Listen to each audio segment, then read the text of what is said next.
All right. Thanks for joining me, everyone. Charles Moscowitz. Dooovid is with me. He's back again after a little interruption there.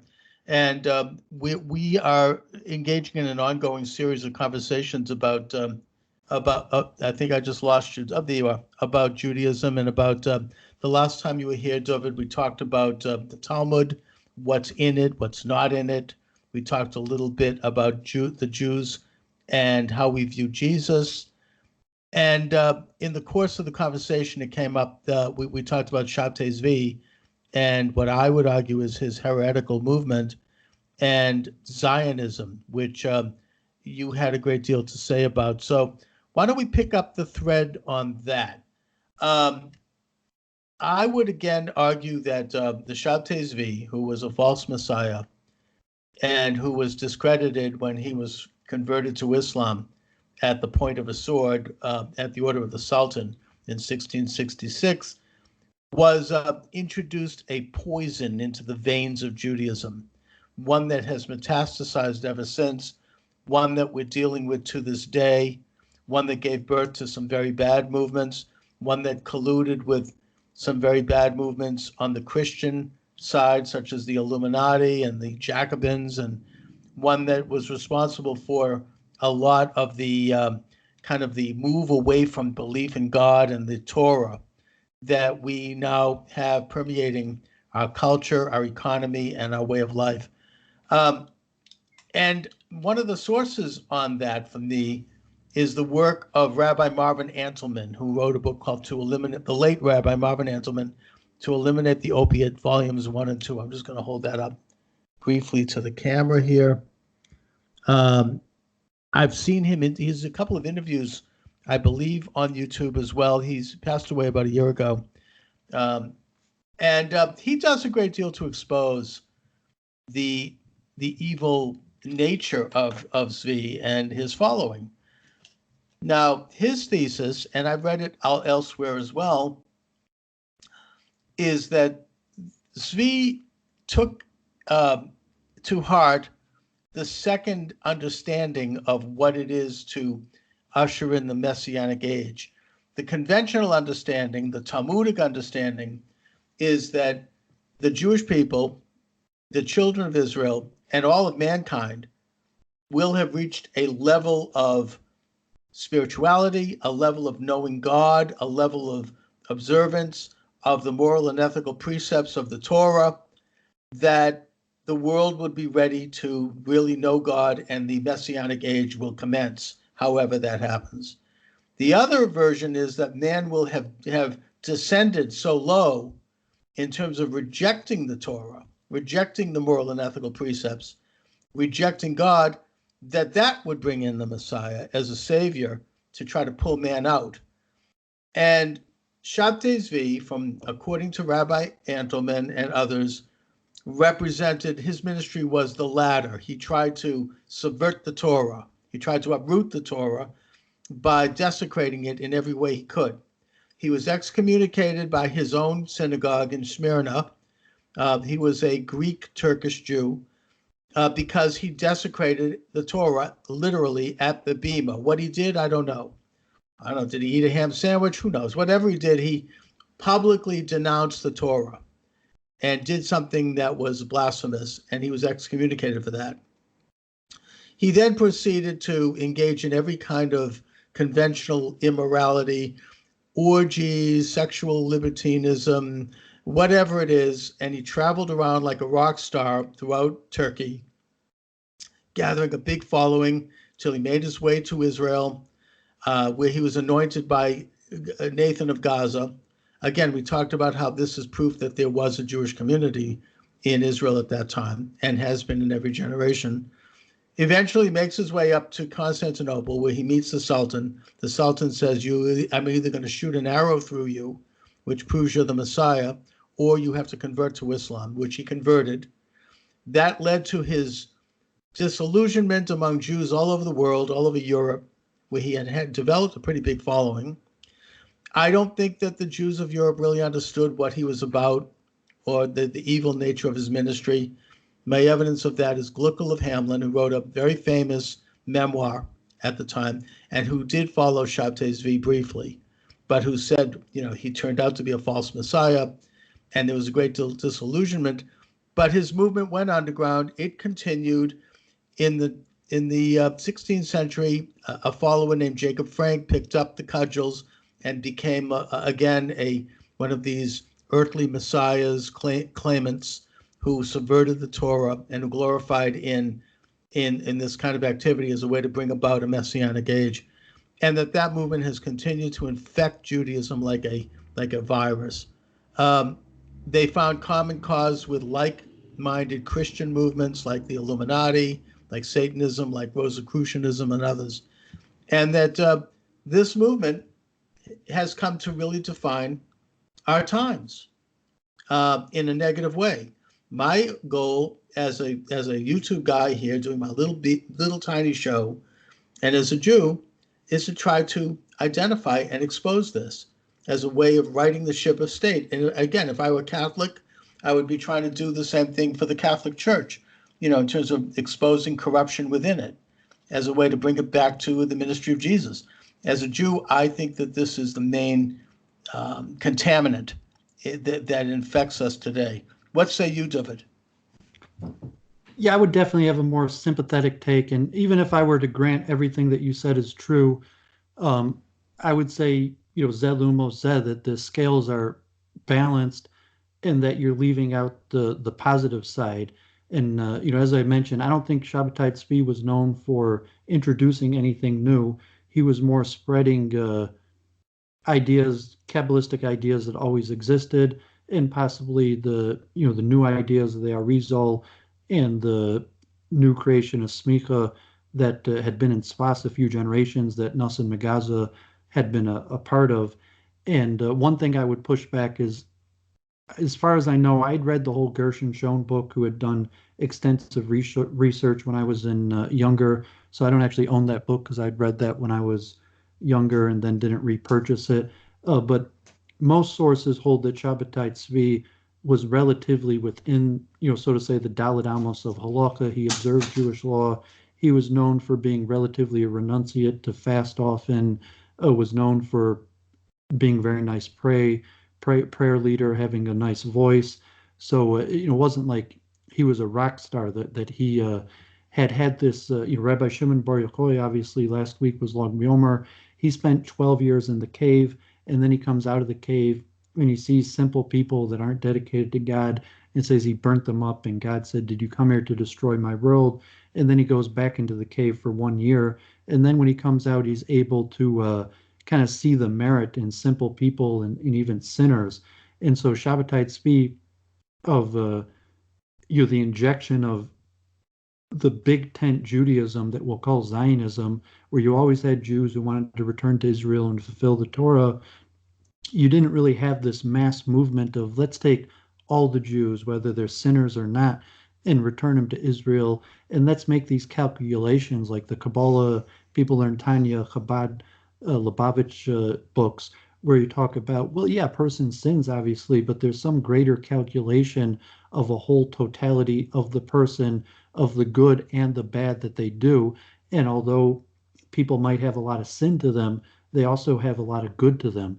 And Judaism prior to Shabbatai Zvai had basically rejected those people, where it didn't matter if a person did a lot of good, if they weren't completely in the bounds of observing the Jewish law, the Halakha, they were basically a bad Jew.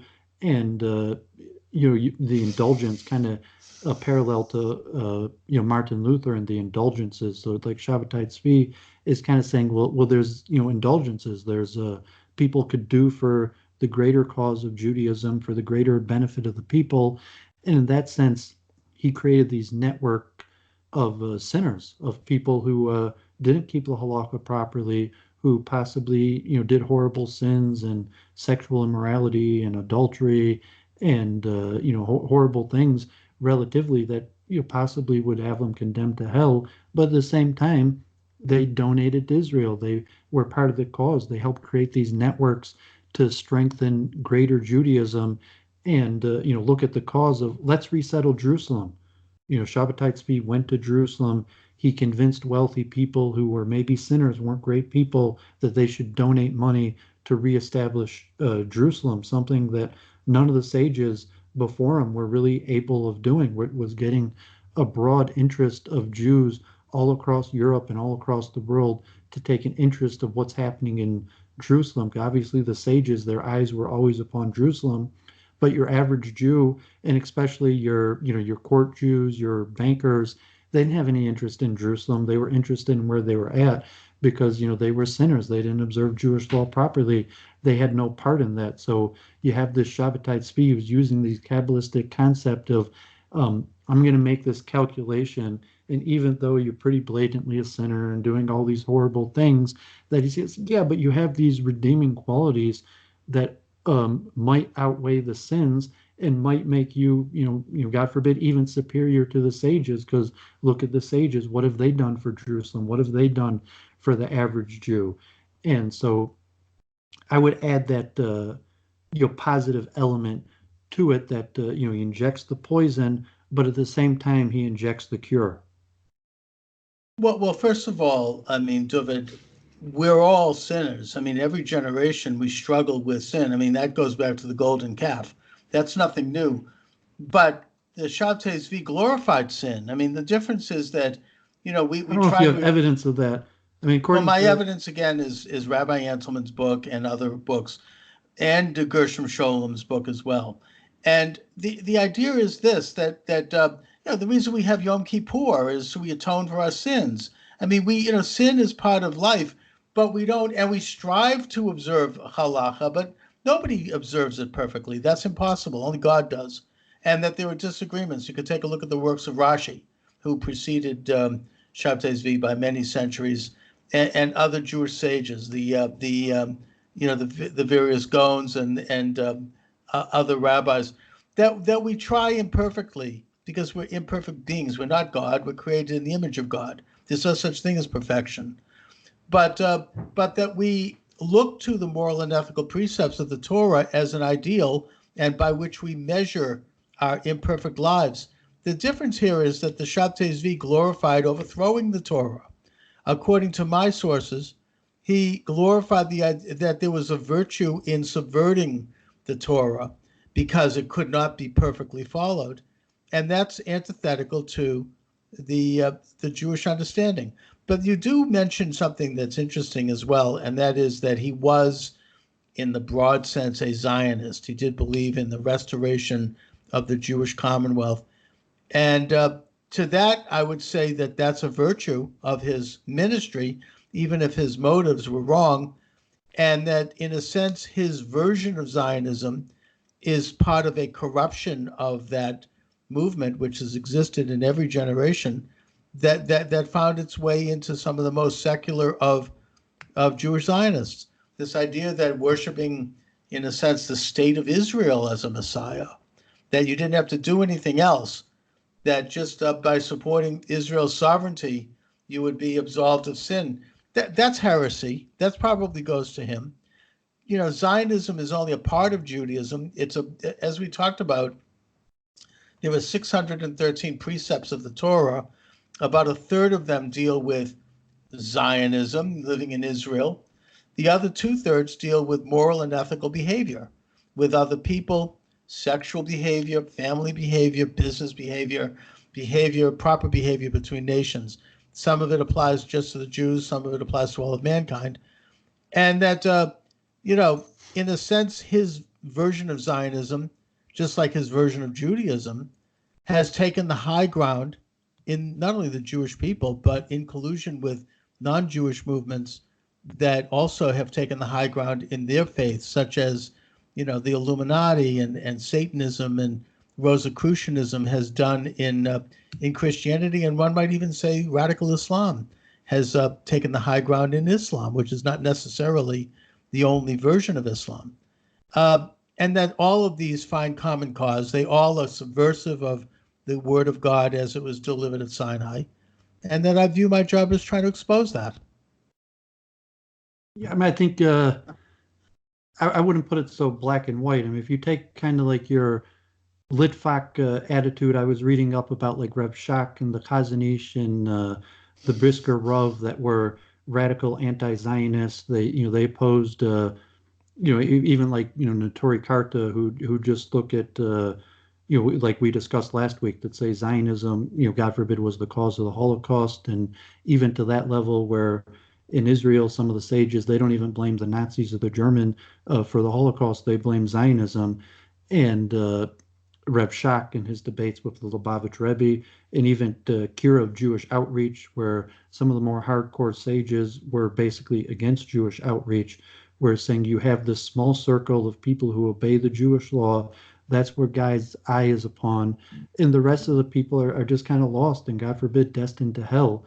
And the Lubavitch Rebbe in this generation, last generation, is seen as someone say like, no, everyone's fulfilling this greater unit and purpose. You don't know who's going to enter heaven. You don't know in the greater scheme of things of how God is scoring things. Like the Mishnah says, Rebbe Meir said, you don't know the reward and punishment of mitzvahs. You got to be careful with everything. So the God-fearing people who just try to do everything, but generally, like the Pharisees, are secluded and therefore can't take part in larger society. And I had been involved in fundraising for even ultra-Orthodox Hasidic Rebbe's, even anti-Zionist Jews in Jerusalem that refuse to recognize the state of Israel, and therefore they're constantly begging money in America. And like the irony of that is these like parlor meetings and tea parties or whatever they make to raise money.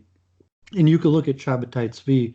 There's the revisionist aspect that's debated among people where we don't know, was Shabbatai Tzvi righteous? Did he sin or not? That's unclear. There's a lot of people who hold Shabbatai Tzvi personally, until his conversion to Islam, was basically righteous. He prayed 3 times a day. He didn't partake in any immorality. His main thing was creating big tent Judaism and telling the sinners they could sit with him, kind of like a Jesus way, but also like the Baal Shem Tov, where he was willing to sit with the prostitutes and the sinners and say, you have a part in Israel also. And whether he actually partook in that is... yeah, but wait. But Jesus said, he who has such sin shall cast the first stone. And then what's edited out of that comment is that he then tells the prostitute, and go forth and sin no more.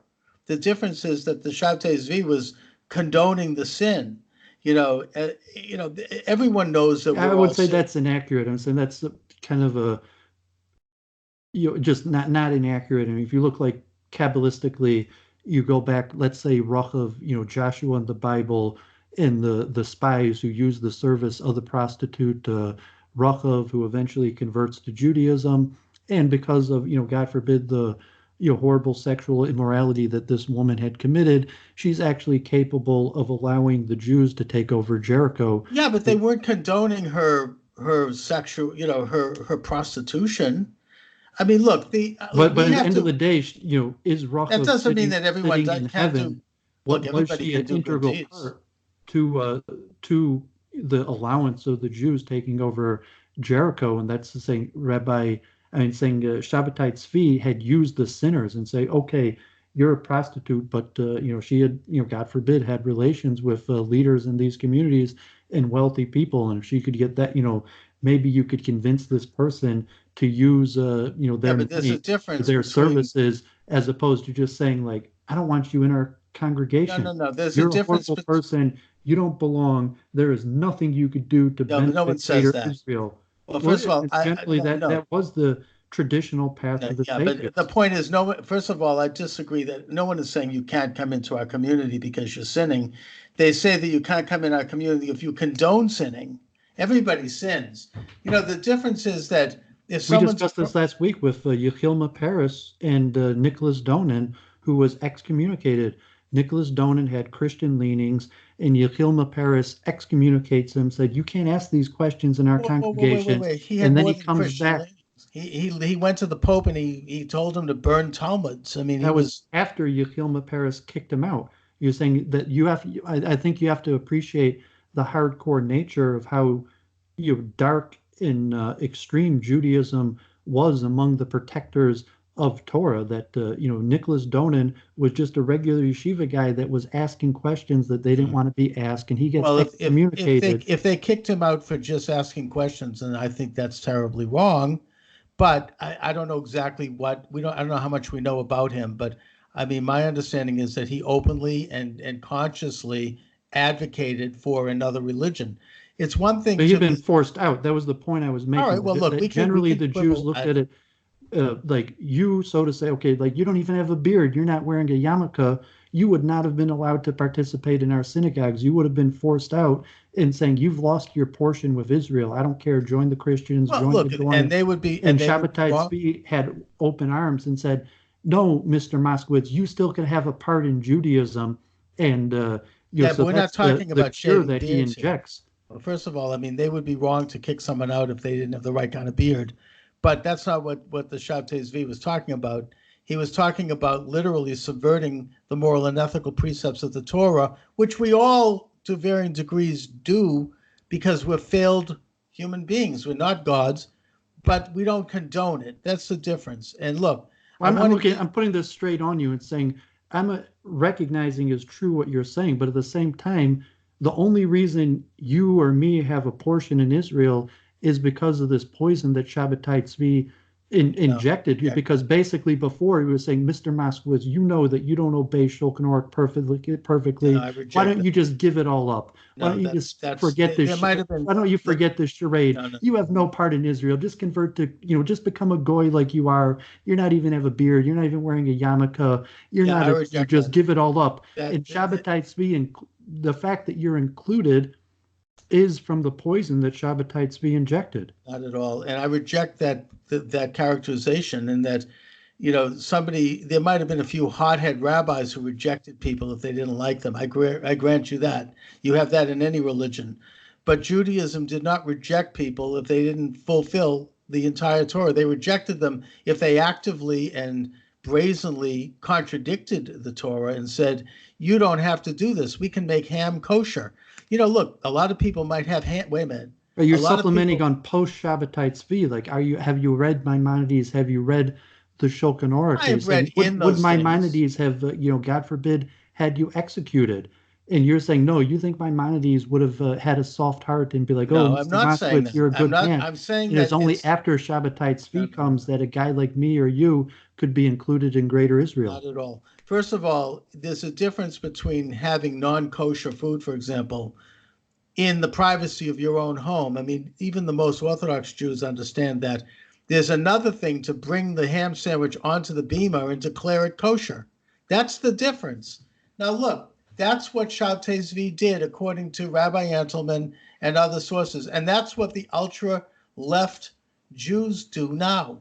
They're saying, we don't have to look at the Torah. We can make it up. We can decide. Let me put it back to what the argument we had last week in Maimonides. When you meet a Christian and you refuse to tell him that is a false idol, you are committing idolatry. I don't care if you execute me. I don't care if you torture me to death. I am a Jew. I'm not scared to tell you to your face that that is a false idol. And if you look to the sages of Maimonides in those days, and like when they came back in Tzfat and they said we had been Christianized and they returned to Judaism, and then Shabbatai Tzvi is saying, okay, like, we're weak. We were scared to tell the church that that we were scared to tell the idolaters, and because we feared for our life. And you don't have to be a martyr for Judaism, and we could be included in a larger picture. And I think you're not appreciating that that largely comes with this big tent Judaism that includes me and you.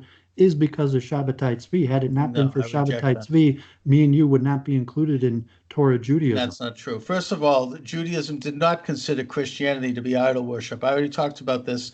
The Rashi was asked this question. He analyzed it over many, many years.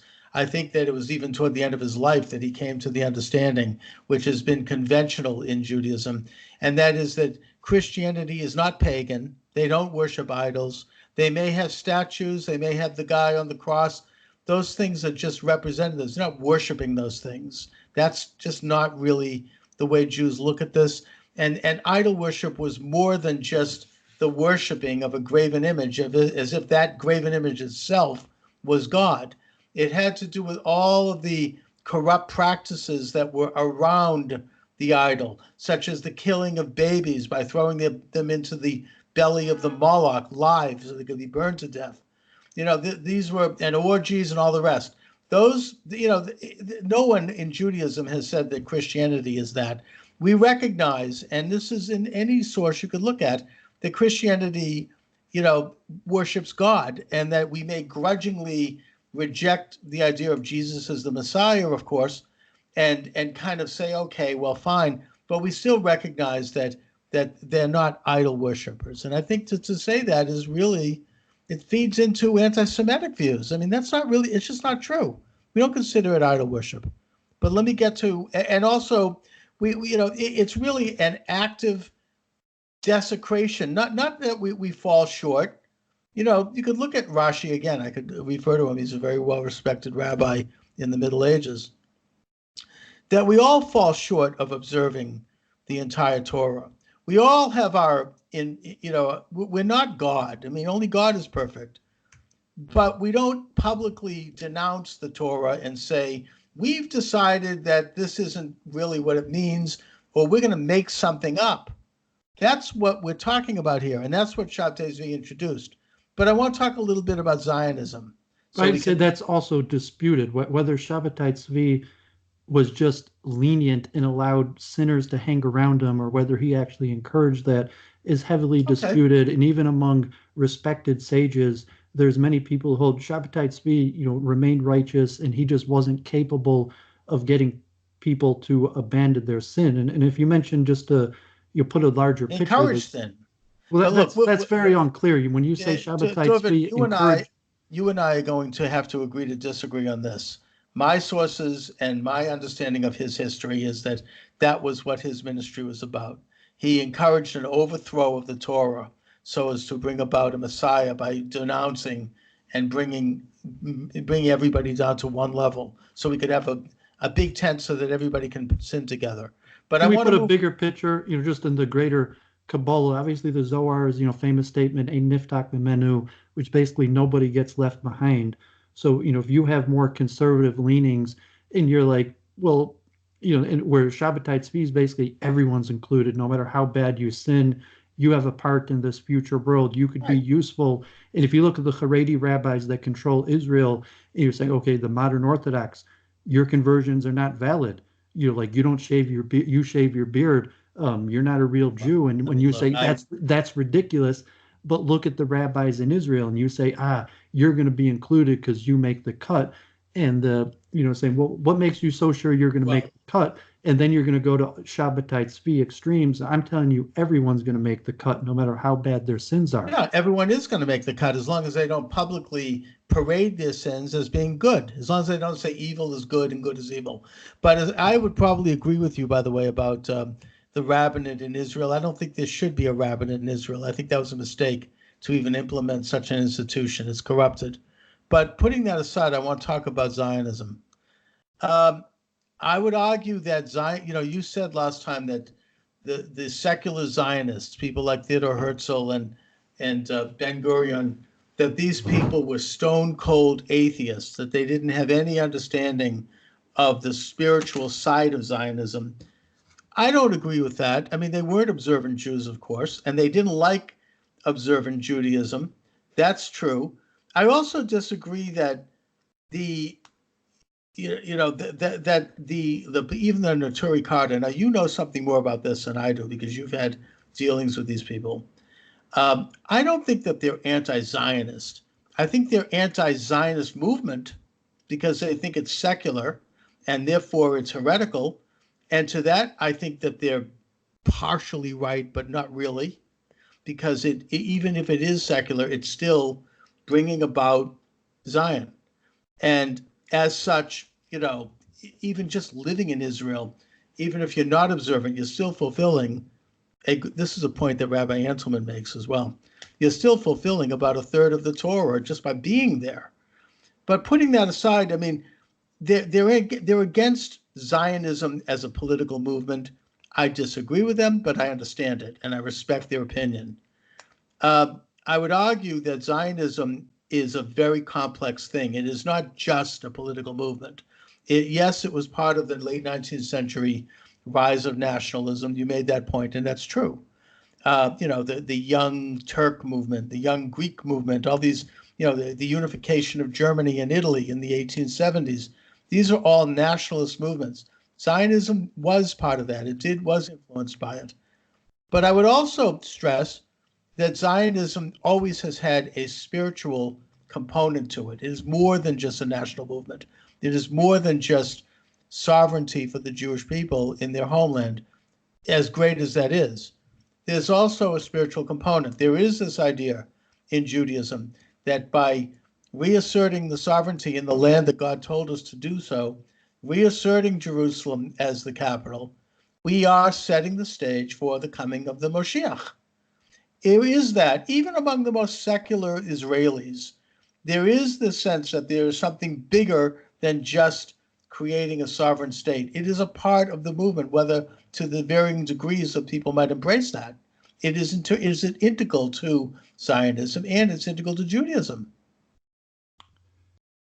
I think I would say almost the opposite, and that's why I'm saying that you should thank Shabbatai Zvai, because he's giving you your portion in Judaism that you wouldn't have otherwise. And that's why I say, like Notori Karta, the Haredi rabbis would say, I'm sorry, Mr. Moscowitz, until you repent completely and completely observe the halacha and Shulchan Aruch, there's absolutely nothing you could do to benefit Israel.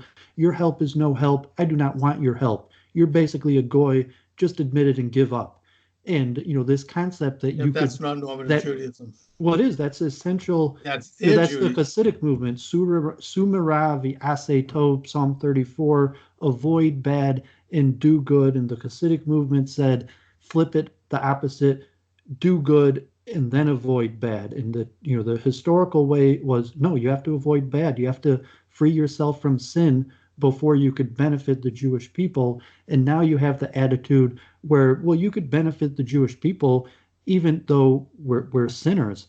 And that's like modern Israel, like the army, the IDF, and saying like these people that are not Torah observant, these people that do not fully recognize the sages and the vision, there is absolutely nothing they could do to benefit the Jewish people. Even if they're defending Israel, they're serving the army, they're doing economics, they're getting people to love Israel, their help is no help. Until they repent, there is absolutely nothing they could do to benefit the state of Israel. And then when you enter these calculations, they have some good to them, they did a lot of good, that those are in essence Shabbatian calculations. Look, I mean, I think that and I said it before, I understand where they're coming from, but I think they're wrong. They're not going to sit in judgment as to who is a good Jew in terms of whether or not you shave a beard. I'm using that as an example because there's interpretations of the Shulchan Aruch that it's completely forbidden to shave, that you have absolutely no excuse to shave if you're in Jerusalem. I was in Jerusalem. There's signs all up over the place, saying how it's forbidden to shave. And, just different examples where you might think those guys are extremists, that you can't even shave your beard. But in Jerusalem, you're saying that's Judaism 101. Right. Look, those guys, again, I mean, I respect the fact that they're trying to. But it's not those guys. That's simple halakha. That's Shulchan Aruch. You need an exception to shave. You have an exception to shave because you have a calculation. Earning a livelihood is more important than but I mean that's just whatever the example is, that you need to get ahead in the material world. And even like the whole Israel, the purpose of Israel is to keep Jews safe, and to take a halakhic attitude, I don't need to be safe, I would rather die serving God than be safe as a sinner. It's more than just being safe. It's this idea of creating a holy people. And as far as these very specific questions like whether or not you can shave and whatnot, my understanding, and I'm not a Talmudic expert here, is that the Talmud and that rabbis have found means by which someone can function in a way that they don't denounce that idea, but yet they don't necessarily have to do that thing. It's sort of like what Hillel talked about with the prose bull. There are means. Hillel issued a prose bull because the city of Jerusalem was laid siege by the Romans, while it was under the control of Antigonus, the Persian-backed Hasmonean king, and people starved to death, and they ended up having a huge disaster. So he developed this idea of the prose bowl, which was that there was a way to observe the 7-year leaving the field fallow without violating it. And again, I'm not a technician here, so I don't know exactly how that was done, but that is one of the functions of the Talmud. This idea that we can continue to maintain and not, in any way denounce intricacies of Jewish law, and at the same time we can function in the modern world. And we're supposed to live by the law, not die by the law. Moses says choose life. Right. Okay. The point is that these are complicated questions that Torah true, legitimate rabbis grapple with. And I don't think that there's any one. Look, we all have disagreements within the fabric, always have. And these guys in Jerusalem who want to be super observant and say that other people aren't really Jewish, I don't agree with them, and I don't think they're Torah accurate either. But I respect the fact that they're trying to be observant, and I'm willing to leave it at that. But again, I think the difference here may be not necessarily between you and I, but between maybe me and some of people who are anti-Israel, is that Israel has a bigger mission than simply being a sovereign state for the Jewish people, which in itself is a legitimate mission and proper. It has a spiritual component to it. It's one that exists in every generation. It's one that every Jew acknowledges every single day when they pray. It is one that is integral to Judaism going back to Abraham. And I think it's something that is worth supporting, not just for Jews either, but for Christians and Muslims as well. Yeah, but at the same time, I'm saying you're Sabbatian when you say that, because you look in halakha, and basically if a person falls outside of a certain range, if it's like keeping Sabbath or whatever that minimum requirements to be included within the Jewish people, and if you don't meet those minimum requirements, generally halakha will say there's nothing good you could do for the greater cause. And Israel is making that Sabbatian conclusion where it's saying, like if a person is not Sabbath observant, they're basically outside of the fold. There's nothing good they could do for the cause.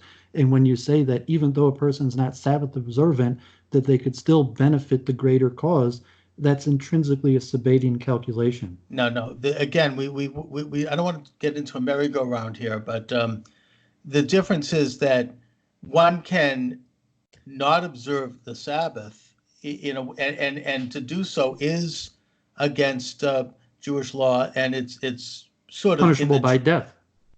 Yeah, all right. But the difference is that doesn't mean that they step up and announce that they're not observing Sabbath, and declare that their Sabbath doesn't mean anything.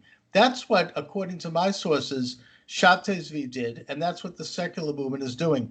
We decide what's law, not God. We've decided what's happening at Sinai. We can throw this out. We can change that. We're not going to take a look at the original intent, even though we may not perfectly observe it. We recognize it. We recognize that as a milestone and as a guide and as a benchmark for how we would like to live our life, even if we don't do it and even if we fall short. Like if I don't observe a perfect Shabbos, if I, turn on a light or something or who knows what, I'm not going to stand up and do a podcast saying, hey, we don't have to do this anymore. It's not necessary. I'm going to do it quietly, and I'm going to suffer the spiritual consequences of it. I'm not going to pretend that I'm not going to condone it, and I'm not going to pretend that I can be like God and decide what's true and what isn't. That's what Shabbatai Zvai did. That's what communism does. It decides what is true, what is reality. What is morality? You're failing to miss my point. You're saying Messiah comes, Messiah is going to condemn both of us to death, because that's why I brought it back to Shabbatai Zvai as the Smika and the Tzfat and the recreation of Smika, and why can't the rabbis administer the death penalty for people who don't observe Sabbath anymore? It's because Smika doesn't exist. You don't have a court system. But what makes you think that Messiah is going to come and something good's going to happen to us, chances are if Messiah comes, Messiah is justly going to administer the death penalty to me because I'm failing to live up to the law, and according to the law, I deserve death. And that's why they say Shabbatai Zvai is going to come. No, Mr. Moscowitz, Dooovid, these are basically good people. They've done a lot more good than bad, and they're going to take part in it. And what makes you so confident that when Messiah comes, Messiah is not going to have us put to death? Well, first of all, I am hardly going to be even remotely claiming to be in a position to know what the Messiah is going to do. That's going to happen. That's up to the Messiah. That's a mystery. I don't know if he's going to put me to death or not. I will be judged accordingly. I mean, I can't control that. All I can control is how I live my life on this earth in this brief time drop that I have left. And having said that, I hope that my good outweighs my bad. I don't know ultimately what's going to happen on Judgment Day, and I don't think any Jew knows. I mean, any person knows. Well, that's Arizal's Kabbalah, that it's based on your good outweighing your bad. I mean, saying from the traditional view, it's you have all these rules. If we violated the rules and we've done something that's deserving of the death penalty, we're going to get our due just, even though we might have done all these good things. It's the Arizal's Kabbalah through Shabbatai Zvai that says, wait, there's this great calculation that the man has done a lot of good, and even though we've done sins deserving of death, the fact that we've done so many good things will free us from our deserved punishment. No, I accept the former premise that you just mentioned. At Judgment Day, I will be judged based on the good and the bad that I've done in my life, and there's a lot both on both sides, I hope, and that I will be put to death if the bad outweighs the good. That's up to the Lord. But I'm saying opposite. That's the Arizal's Kabbalah. That's Sabbatianism. According to Sabbatianism tells me it doesn't matter. You could have done a lot of good. You could have done 99.99% good, but we did certain sins that require us to be put to death and cast into hell. That's only God knows, not man. I mean, that's Judgment Day stuff. And the Sabbatians are saying you don't have to worry about doing bad because everything is good because everybody's equal and we're all included. But have you studied Tanya? I mean, the first page of Tanya mentions that who's the Beinoni? Is the average person someone that's free from sin, who just hasn't done any sin, or is the average person someone that has more good than bad? So if you judge things like Shabbatai Zvai, who's like, yeah, even your worst sinners are generally way more good than bad, versus looking at a halakhist approach, does the person have any bad at all? And if they have any bad at all, they're going to be judged negatively and cast into hell. That's, again, up to God to decide, not me. That's but what approach do you take in your life? That's above my pay scale. Do you take? I'm saying, do you take the Shabbatian, the Kabbalistic approach and be like, well, most people are generally good, and he's generally a good person, so I'm going to include him? Or you take the hardcore thing where you're just going to nitpick, and if you could find one bad thing, they're out. I'm not going to nitpick. God will decide the nitpicking. I'm going to say that the Torah is true, and that I am going to, as a sinner, try to measure my life accordingly and try to seek atonement for my sins. That's what Yom Kippur is all about. That's what I try to do in my own small way with this show. I mean, I'm not going to equate the two. I'm not going to blur the lines. I'm not going to say it's good to sin because we're all sinners, therefore in order you can be accepted for that. No, I don't want to be accepted for my sins. I mean, I'm responsible for them and I'll suffer the consequences of it, and so will we all. What those consequences are is up to the Lord our God. As far as the death penalty goes in Judaism, it is very rarely declared because the Talmud has a very elaborate system by which there has to be a lot of proof, there has to be a lot of evidence, there has to be a trial, and it is as such that it's very rare that someone is put to death for these sins. But the death penalties stand because they really show how serious God viewed these sins. And you don't get the death penalty for having the wrong kind of beard. There's nothing in the Torah that says that. Yeah, but for not observing Sabbath, we do. And I was just making the. Is that a death penalty if you don't observe Sabbath? Well, not for I don't think so. Not for breaking it in certain ways, like lighting a fire or certain things. I mean, I don't think that's a death penalty. I mean, I could be wrong. I'm not a rabbinic expert here. But I we don't could look think up Moses, but I mean, we can look it Moses. up. I don't think that's death penalty. Death penalty is more serious stuff, and I think it's very specific in the book of Leviticus.